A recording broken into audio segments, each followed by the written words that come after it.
Assalamualaikum warahmatullahi wabarakatuh. Waalaikumsalam warahmatullahi Warahmatullahi wabarakatuh. wabarakatuh. Jumpa lagi dengan bincang malam. Kali ini kita akan membahas masalah najis. Nah, berarti najis di sini macam-macamnya banyak nih kan ya. Terutama untuk kita melaksanakan sholat. Kalau bisa, Ustadz bisa menjabarkan atau menjelaskan masalah najis ini. Bagaimana nih, Sa? Ya, bismillahirrahmanirrahim. Salah satu syarat sah orang sholat yaitu suci daripada najis, baik yang ada di badannya, pakaiannya maupun tempat sholatnya. Baik, itu untuk sejadah juga dong, Sat ya? Iya, termasuk sajadah untuk tempat sholat. Gitu. Kalau kita tidak memahami masalah najis, padahal itu najis, kemudian kita gunakan, misalnya di pakaian kita ada najis, kita gunakan untuk sholat, maka sholatnya itu tidak sah. Oleh karena itu kita wajib mengenal tentang pembagian masalah najis. Oh ya, ada pembagiannya Ustaz ya. Nah, sekarang pengertian najis itu apa? Dalam bahasa Arab itu najis itu ialah yang mencegah sahnya sholat gitu. Yamna'u sihhatas sholat. An-najis wa yamna'u sihhatas sholat. Najis itu ialah sesuatu yang mencegah sahnya sholat. Beda halnya dengan kotoran. Najis itu pasti kotoran, Iya. gitu. Tapi kotoran belum tentu najis. Gitu. Tapi maaf nih, Sat. Umpamanya nih, Sat ya.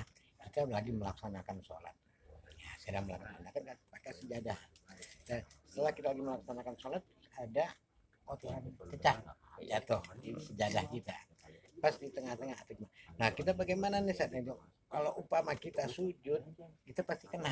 Iya. Nah, apakah kita batalin sholat kita atau gimana gitu? Ya, kita buang itu najis. Dengan cara apa? Dikibrat atau enggak centil. Jangan dicomot. Gitu. Walaupun kita dalam melaksanakan sholat. Enggak apa-apa. Dengan catatan jangan 3 kali bergerak. Oh iya. Gitu. Sajadah keberatan gitu. Nggak membatalkan sholat itu ya. Nah, yang penting tidak 3 kali berturut-turut bergerak. Gitu. Iya. Itu jadi pengertian najis itu ialah sesuatu yang mencegah sahnya sholat. Najis itu udah pasti kotoran, tapi kotoran belum tentu najis. Nah, salah satu kotoran yang tidak najis misalnya ya debu, kan kotor. Itu kalau debunya itu suci tidak menjadi apa, penghalang. Nah, kemudian macam-macam najis, nah, dibagi dalam 3 bagian. Ada najis mutawassithah, mukhaffafah, mughaladzah.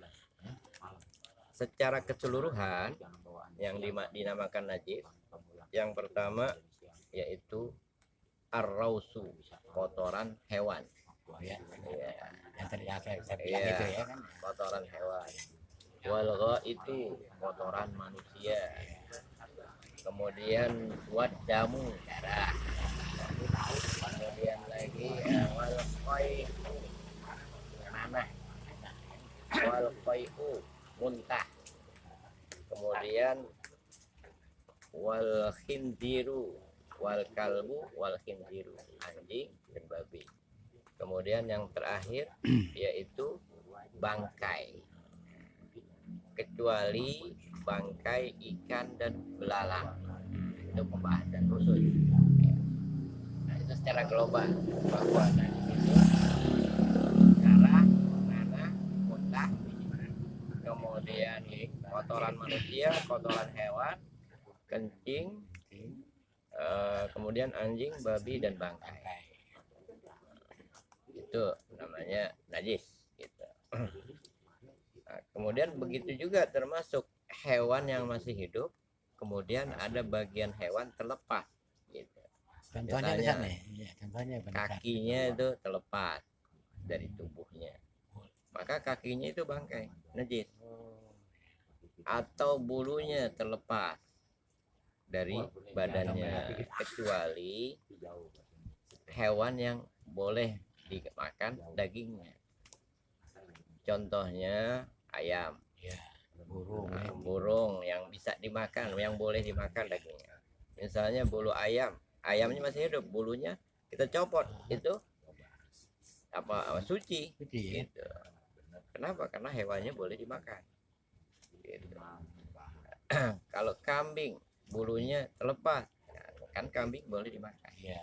Kalau kakinya terlepas, nah itu namanya bangkai kakinya. Iya. Gitu. Jadi najis Ustaz ya. Najis bangkai. Gitu. Kuku bagaimana? Kalau kuku, kalau hewan yang boleh dimakan dagingnya itu tidak najis. Kalau kuku yang dagingnya tidak dimakan, tidak boleh dimakan, itu kukunya najis. Seperti kuku macan, Ya, burung macam. atau juga seperti belalai, belalai apa namanya? Belalai gajah. Belalai gajah, gitu. Itu najis. Kenapa? Karena gajah itu tidak boleh dimakan. Berarti sama juga kalau kita kan misalnya kita Iya. banyak burungnya kan kadang pas ya. Iya. Nah, yang cecak itu kemarin kan najis, tapi kalau jatuh ke air Iya. ya tidak apa? Tidak najis. Najis ini dimaaf namanya. Iya. Kenapa? Karena darahnya tidak Tidak mengalir, mengalir. gitu. Nah, itu mengenai bangkai. Ya. Baik hewannya masih hidup, kemudian bagian hewan itu terlepas, Putus lah ya akarnya kan. putus. Gitu. Kalau bulu, kemudian apalagi rambut yang dari hewan yang dagingnya dimakan tidak najis. Gitu. Kucing, misalnya bulunya, biasanya ada kucing kan suka tiduran di sajadah. Nah, gimana Ada yang itu? lepas bulunya Ada gitu yang ya. terlepas bulunya. Nah, itu kalau tidak terlihat atau sedikit tidak terlihat, itu dimaaf. Gitu. Kalau banyak harus dikibrat, Dibersihkan gitu ya. dibersihkan, dikibrat aja pasti masih ada. Gitu. Nah, sesuatu yang tidak terlihat dengan mata yang biasa itu dimaaf. Seperti juga lalat. Iya. Lalat kan mainnya di mana? Di tempat kotor ya. Kotoran. Sampah. Iya. Bangkai. Nah, tiba-tiba nemplok di badan kita. Iya, Di badan kita. Kita lagi sholat. Bagaimana hukumnya sholat kita? Hukumnya tetap sah. Kenapa? Karena apa namanya tidak terlihat dengan mata yang sedang. Oh, mata yang sedang. Iya. Jadi yang misalnya dia nggak transparan langsung gitu lah. Nah, bukan. Ada orang yang matanya tuh jeli. Sekecil apapun kelihatan. Orang yang khawas misalnya. Ya, gitu. Kalau yang mata sedang ya seperti kita. Yang secara apa namanya dasarnya aja. Apa namanya zahirnya. Gitu. Nah, kalau dengan mata yang tajam pasti itu ada kotoran. Gitu. Apalagi pakai mikroskop. Iya kelihatan semuanya. Gitu. Makanya dengan begitu bahwa Allah tuh memudahkan orang untuk beribadah. Gitu. Jadi nggak yang susah-susah. Nggak susah. Karena prinsip hukum Islam itu yaitu ringan, meringankan beban. La yukallifullahu nafsan illa usaha. Gitu. Jadi nggak usah yang susah-susah gitu. Ya. Jangan terlalu kertil kalau Alhamdulillah. Yang penting yang nyata aja kelihatan. Gitu. Nah, jadi kalau kita mau sholat, sementara sajadah kita ada kucingnya sedang tiduran, pasti bulunya itu akan apa? Terlepas. Udah pasti itu. Iya. Nah, bulunya itu najis. Iya. Nah, kalau banyak, nah kita kibrat. Kalau nggak kelihatan, nah pasti itu ada. Tapi apa? Nggak kelihatan. Nah, dimaaf. Tapi maaf Sat, kalau umpamanya ada seekor kucing nih Sat ya, kita ada mau sholat, gimana kan kadang-kadang suka kucing ada kamar mandi ada yang bisa buyurin apa kena air gitu kan Sat ya. Iya. Nah ada yang nyiramin air, kadang-kadang dia lari pas kita mau sholat. Nah ini ngibratin di pas dikasih jadak ini kan kena airnya ini gimana Sat? Nggak apa-apa ya, karena kan ke kucing itu suci. Itu dia. Nah, beda halnya anjing. Nah itu batas khusus. Karena saya pernah dapat katanya juga najis juga, takutnya kita ikut najis gitu sama gitu.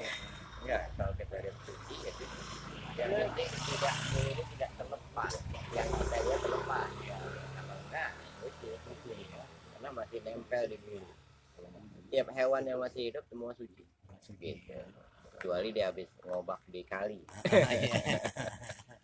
Cek-cekan. Iya. Jadi tak lagi itu ya. Iya, itu secara global. Iya. Kemudian tadi kita bagi bahwa najis itu ada 3 bagian. Najis mutawasitoh. Nah, mutawasitoh artinya najis pertengahan.